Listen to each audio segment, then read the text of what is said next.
Give me a minute and let's talk about Russia hitting 4 major milestones in its losses in the war of aggression against the people of Ukraine.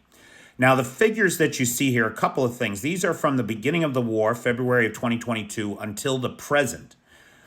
And this list is compiled and managed by Ukraine News TV, Juzzy, over on the Tube of Views. If you don't follow that guy and you're interested in what's happening with the war, he's a great source.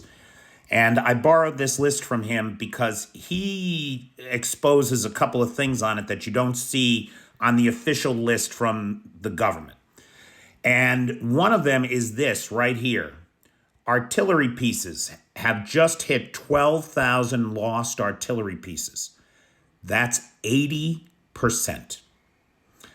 For 5% of 1 year's U.S. defense budget, we have assisted the Ukrainian people in eliminating 80% of the Soviet stockpiles of artillery held by the Russian Federation.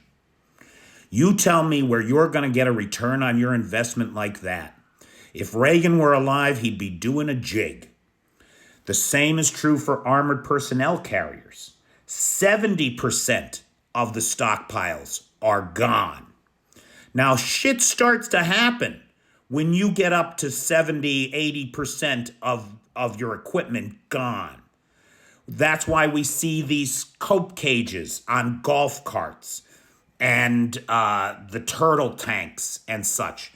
You'll notice here, 7,300 tanks. That's about half of the Russian stockpiles. So the Russians still have a lot of tanks.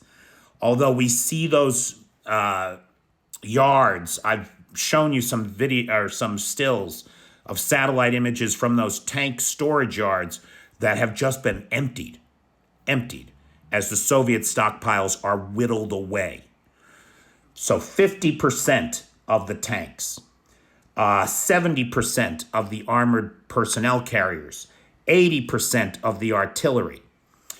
As a percentage of air defense systems, it's unclear how much 800 air defense systems is in the Soviet stockpiles and in the Russian stockpile. But it is significant that they are approaching this 800 number. And then a fifth and final milestone that we can see the Russians about to hit is in personnel losses. They are on their way to hit 500,000 personnel removed from the battlefield, either KIA or WIA, since the start of the war. I mean, these are World War II kind of figures. And it's unclear how long the Russian people are going to be able to tolerate the kind of losses that they are suffering. For what? Economic disadvantage at home? The price of gas up 20% since the beginning of the year. The price of diesel up 10% in the last week. Eggs at 100 rubles for 10.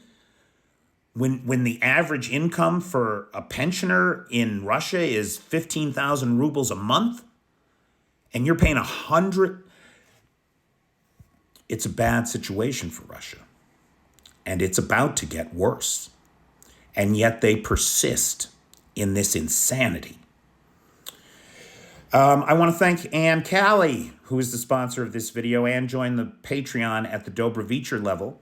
And so every month I thank Ann for her continued ongoing support. Her supportive comments in the comments section are always a joy.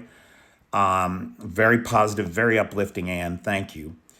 And I literally could not do this without Ann and the support of the Patreon folks.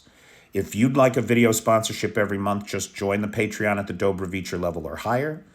And I will thank you personally as I thank Ann every month. Thank you, Ann.